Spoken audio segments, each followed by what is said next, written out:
A few weeks ago, I did a video called Married, but in Love with Someone Else. It's gotten a bit of attention, including some specific questions that I need to answer, and will do my best to answer right now. By the way, if you haven't seen that video, the way you can see it is to look at the link just below, and it'll tell you how to find part one, and you may really want to listen to part one before you listen to this part two. A quick summary is, in part one, I talked about 4 potential paths that you'll pursue if you are married, but in love with somebody else other than the one that you're married to, and then 2 likely results that will come based on which of those paths that you choose. I talked about a thing called 10-10-10, which means don't just think about how much it's going to affect you in 10 days if you make a decision either to stay in your marriage or to go with your lover, but how is it going to affect you and others in 10 months and even in 10 years. And I talked about that in terms of you. I talked about it in terms of your lover, in terms of your spouse, your kids, and many other things. So if you get a chance, go watch that video before you listen to this one. But then comes the objection. You see, in that particular video, I mentioned that I had been in a passionate, deeply, quote, madly in love, end quote, relationship with another woman when I was married. As a matter of fact, I went so far as to divorce my wife to be with the other woman.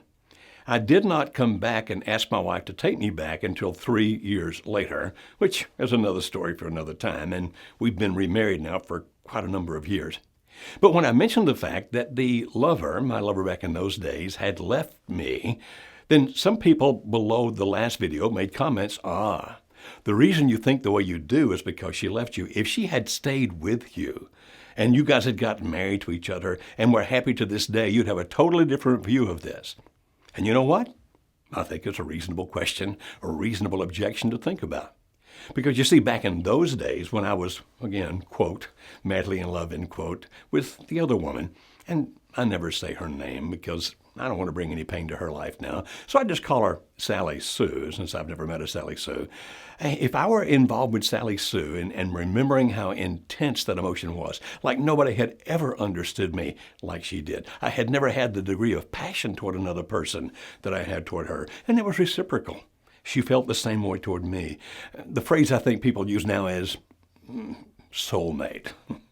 Well, we could discuss what a soulmate is, but whatever that is, that's what I thought I had and what she thought she had. And people said, see, you left your wife for the person that you truly were in love with. Therefore, unless she had left you, you'd still be with her to this day and be happy.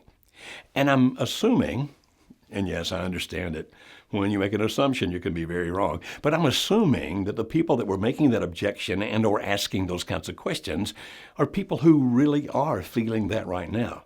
In other words, I am married, but I am madly in love with another person. Or maybe even the person who is the one madly in love with the married person saying, no, I understood what you talked about, but you got it all wrong because it didn't work out for you, and it will work out for us.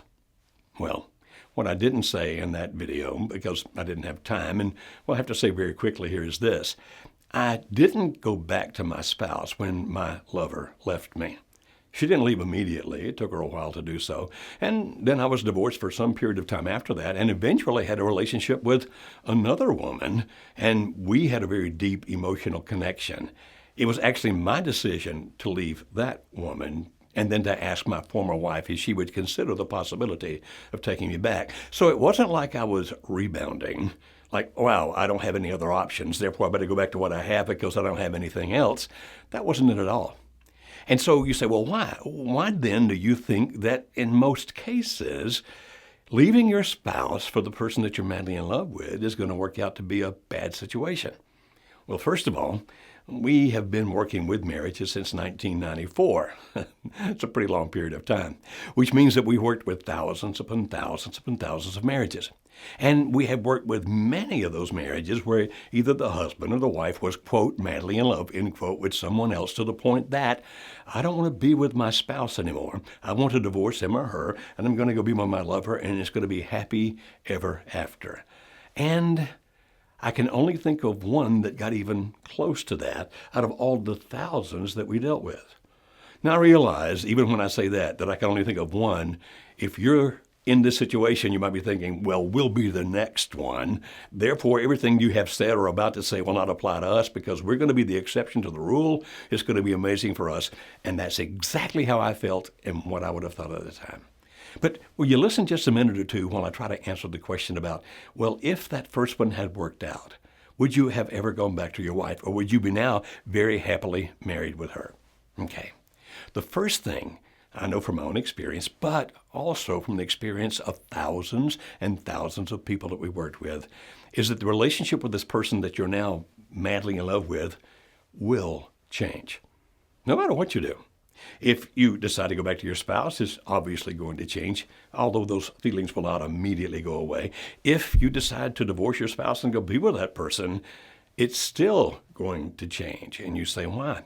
Well, because of the fact that all relationships do. You see, there's that early stage, sometimes referred to as infatuation, where you have these intense emotions toward each other, and you go through all kinds of things I'll describe in a couple of minutes. But with all relations that have to do with romance, about two people like a man and a woman falling in love with each other, they all go through these stages, and they all at some point begin to diminish and change into a different kind of love that does not have the ecstasy. You see, here's the thing. If you're madly in love with another person, it's an amazing sensation. Like, as I've said earlier, nobody understands how I feel except that person. Nobody's even ever felt what I'm feeling except that other person. I can't even explain it to anybody else. I know, it's euphoric. But you see, that's what you feel today. Now, we could point out the research, and the research is ample, about how long this is going to last. Now, we can't tell you to the moment. We can't tell you to even the day, the month, of the year. But we will tell you that it definitely will change. As a matter of fact, if you look at it from an anthropological standpoint, even a biological standpoint, which I know has no interest to you at all, it has to change. Because people in that state of intense relationship with each other, that intense state of emotions, that becomes overpowering. It's affected your productivity. I'll almost guarantee you that's right, that it's affected your productivity. And you definitely do a lot of daydreaming about the other person, about what the future is going to be like. And you imagine it's going to be this and imagine it's going to be that, to the point that your thinking could even be obsessive. Now, it's not for everybody, but for many. And those daydreams, those expectations of what you think is going to be, they aren't going to happen. Because you see, you're working off of what you're feeling today. And if you decide to give up your marriage, give up your relationship with your children if you have them, to end the things with your spouse because of what you feel today, think about, well, what are you going to feel tomorrow? You see, the emotions are going to subside. I'm not saying they're going to immediately and automatically go away, but they will subside. Even in the relationship you have now, if you felt this kind of ecstasy or anything even close to it when you were dating each other, and then you finally got married, you've been married for a while, and those emotions did subside. Now, to a different kind of love, maybe, but they definitely did subside. And the sexual relationships. I mean, if you're having sex with a lover, you probably are thinking, it's amazing, it's phenomenal, and it's going to be like this tomorrow, and the day after that, and the year after that, and the decade after that. It's going to be the most amazing sex for the rest of my life. And that's just not the case.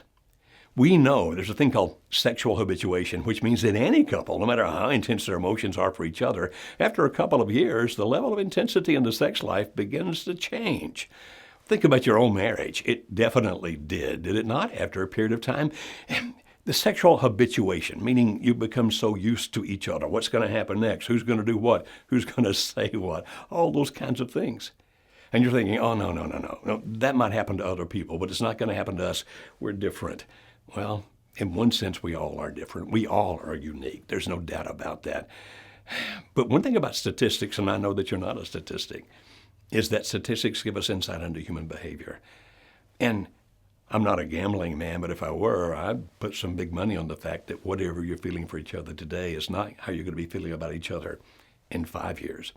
As a matter of fact, based on how long you've already been together, it may not even be another year. It's going to change. So the first thing, that changed with Sally, Sue, and me. And yes, to the point where she left me, I know that. And you think, okay, it's bitter, sour grapes because of the fact that you were abandoned.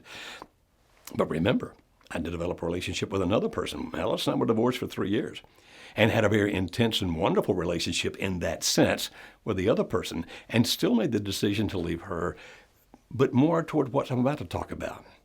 It's because you begin to think about how what you do affects other people. And that should matter to you, unless you think you're the only person in the world who matters. And Surely that can't be you. For example, think about what you do to your spouse. If you leave him or her for another person, he or she will be hurt. Unless they already checked out and gone off and left you, they're going to be hurt because of the fact that you rejected. They'll still love you. Now, that can come a time when that love ends. I understand that. But they'll be deeply hurt. They'll feel rejected. They'll go through their issues of self-esteem, like, how can I not compare to her? Or why is she so much better than I? Or what does he offer that I can't offer you? And they'll start questioning themselves. And their future is going to be affected by your abandoning them no matter what. You say, oh, she'll be happy, he'll be happy, they'll find somebody else, they'll get married, they'll be wonderful. Maybe they will get married again. It's not a guarantee that they'll get married again, but there's a possibility they might be married again. But because of the fact that we deal with marriages every day, of all sorts, people in their first marriages, second marriages, third marriages, even today talking to somebody in a fifth marriage, understand that the hurt that you carry from whatever previous relationship definitely affects how you operate in this relationship. And so while you might think, well, it doesn't matter. My spouse can go ahead and live as he or she wants to. I don't need to stop and think about her. He's not my problem. She's not my problem. I'm assuming that at one time you cared about what she felt, about what he felt. And if your intense emotional connection to this new person is so powerful that you don't care what your spouse feels now, what would that possibly say about the way you're thinking? Oh, I know, you may be doing what I did. I vilified Alice. What I mean by that is I turned her into the villain, and talked about how evil she was, all the terrible things she did, how she was getting what she deserved, and fully believed all of those things when I was saying them. But deep down in myself, I knew she's actually a good woman. She doesn't deserve what I'm doing to her. I didn't want to feel guilt about the pain I was causing her. Just like you may not want to feel guilt about the pain you're causing your spouse. But if he or she cares anything about you at all, then you do know that by leaving him or her for another person, you are hurting that person. If you're thinking, well, that's not really what matters. What matters is how I feel, not what he feels, not what she feels. Have you ever heard that old thing about what goes around comes around? What some of the Eastern religion people will call karma. Or if you're an American Christian, you'd read in the book of Galatians about whatever you sow, you're going to reap. Don't think that anything you do in life stands in and of itself by itself, because everything we do has an effect not just on others, but it tends to come back to us. I wish it weren't always that way, but that pretty well is the way it is. And not just your spouse, but your kids. People often say, well, I don't owe my kids. Well, I don't know quite how you think, but I'm assuming if you have children, you have some love for those children. As a matter of fact, you may love your children deeply. All through the stuff that I did, I never quit loving my children deeply. But I never stopped to think to myself, they didn't ask to be born. I was part of the process that brought them into this life, into this world, onto this planet. Therefore, they don't owe me because they didn't ask me to do it. I owe them because I brought them here. And there's certain obligations as their father that I have toward these kids. Just like if you're the mother, there's certain obligations you have toward these kids because you brought them into existence. And unless you have, because you couldn't care for them or you couldn't do those things, you gave him or her up for adoption so that other good people could take care of them. And if you did that, I actually admire people if they know they can't take care of their kids, that they do make sure that good families can get them to take care of them. So I'm not damning people for that. But if you are the one, then what responsibility do you have? Now think about this. Even if things had worked out with Sally Sue, the person I talked about in the first video, would that then mean that I had no more obligation to my children? And if you're thinking, well, the kids are resilient, they're fine. Kids are resilient. And I'm not saying it would have destroyed their lives, but it definitely will affect them. Even though Alice and I eventually got back together and remarried, and my children and I have wonderful relationships to this day, I can see the effect. As a matter of fact, sometimes we talk about the effect on one daughter in particular I'm thinking about right now, who still has fears and worries about abandonment from her husband, but not because of anything that he did or has done or is doing, but because of what I did all those years ago. So yeah, they are resilient and they can go on with life and they can have good lives.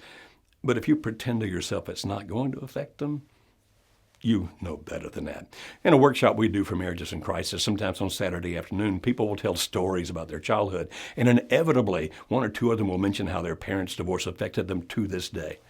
And then, interestingly, just a little while later, somebody who was sitting there watching them heard that pain, heard that agony that still bothers them to this day, will say, divorce doesn't affect kids at all. And I'm going, did you not hear what he just said or she just said? And then I realized, no, they didn't, because they were so focused on their lover, so focused on what they were feeling at the moment, that they didn't allow themselves to hear the responsibilities that parents have to kids, and how that if parents divorce, it affects kids. I know, or at least I'm assuming, if we put your lover right here and your kids right there and said, you've got to make a choice between the two of them, that some of you would say, I choose my children. But what if you were to say, well, if I had to choose between my kids and my lover, I pick my lover. If that's how you feel, that's how you feel. I'm not even trying to beat you up for it. I'm just saying, but what might that tell you about you, and particularly about your kids, how they feel about themselves, about how lovable they are, their self-esteem, the way they're going to view future relationships, and the fears they're going to carry in their lives about the people that love them, like a husband or wife that may come along later. Yeah, you see, it wasn't just about me being happy with Sally Sue. It was about everybody else in our world was affected, including the people I'd brought onto the planet. Well, you see, but even your lover. In the midst of passion, you're having what's called a halo effect. What that means is you don't tend to see his or her flaws. That's what happens when people feel these amazing, powerful emotions toward another. We just don't see the flaws in the other person. Or if we see the flaws, we minimize them. Yeah, I see that, but, okay. Guess what's going to happen over time? When the intensity of this passion eventually begins to subside, and even though you're claiming that won't happen for you, it will. It happened for me. It happened for Sally Sue. If we were the only two, then that doesn't mean anything, and then I could understand your thing of sour grapes. But I've worked with thousands and thousands and thousands of couples, and thousands of these people have been through this, and it happens. It does finally begin to subside, and then that halo effect goes away, and finally you can begin to see the flaws in the other person, because everybody is imperfect, including you, which means they're also going to see your flaws. You know, what I wasn't thinking about was what it was costing Sally Sue to be involved with me. What was she losing? How did it affect her other relationships, her reputation, her own self-concept, so many other things? I wasn't thinking about anything but one thing, and that's the two of us being together for the rest of our lives and how happy we were going to be. And finally, when those emotions began to subside, she began to see everything she'd given up to be with me. And she became very upset. It didn't happen like that. It wasn't overnight. It gradually occurred. But when it did, who do you think she was angry with? It wasn't anger at herself because of the decisions that she had made. It was anger with me. Now, that's not an anomaly. That's not unusual. We see that again and again and again, that when that intense emotion begins to fade, if the other person had to give up something for you, reputation, relationships, religion, occupation, family, whatever it might be, when the emotions begin to fade, they get really upset with you. And if you're being honest with yourself, was it really fair to ask him or her to give up everything for you? And even yourself. Even if you wind up together, you understand it's not going to be like it is now. And the odds of you winding up together are actually extremely slim. Most people who leave their spouse for another person never marry that person. Those emotions fade before it ever gets that far, and so they don't wind up being married to each other. And the ones that do marry each other, they have an exceptionally high divorce rate. And you say, wait a minute, but some of them do make it? Yeah, some of them do. The ones I know that have made it still have regrets about what they did, and they have regrets about the pain they caused other people and the pain they caused themselves. You see, your actions determine your future. So I guess what you need to be asking yourself is, what's the most important thing for you? Well, have I strayed in trying to answer the question? Would I be all for these things if I had wound up marrying Sally Sue and we lived, quote, happily ever after, end quote? I know enough about my heart now that because I was so focused on her at that point. I want to be with her. Life will not be worth living if I'm not with her. She's the most amazing thing that ever happened to me. And she was feeling the same kind of things about me.